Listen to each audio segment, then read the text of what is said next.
दशकं 14 कपिलोपाख्यानमु समनुस्मृततावकाङ्घ्रियुग्मः समनुपङ्कजसम्भवाङ्गजन्मा निजमन्तरमन्तराय हीनं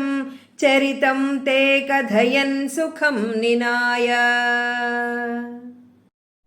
समये खलु तत्र कर्दमाख्यो द्रुहिणच्छाय भवस्तदीयवाचा धृतसर्गरसो निसर्गरम्यं भगवन् स्वामयुतं समासिषेवे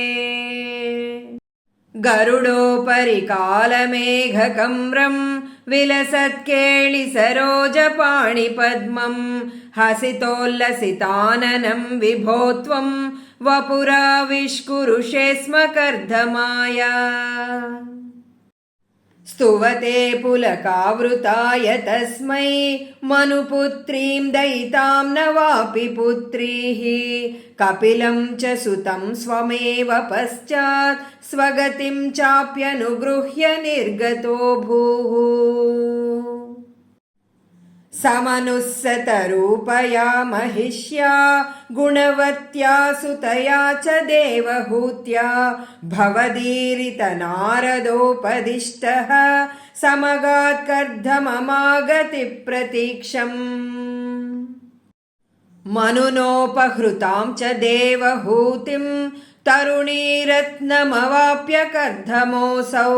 भवदर्चन निवृतोऽपि तस्यां दृढशुश्रूषणया दधौ प्रसादम्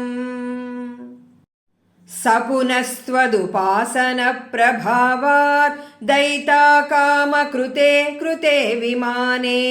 वनिताकुलसङ्कुलो नवात्मा व्यहरद्देवपदेषु देवहूत्या शतवर्षमथव्यतीत्य सोऽयं नवकन्याः समवाप्य धन्यरूपाः वनयानसमुद्यतोऽपि कान्ता हितकृत्वज्जननोत्सुकोऽन्यवात्सीत्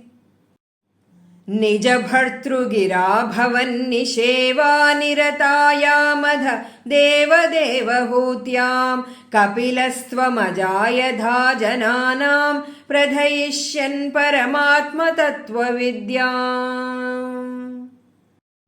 वनमेयुषि कर्धमे प्रसन्ने मत सर्वस्वमुपादिसेञ्जनन्यै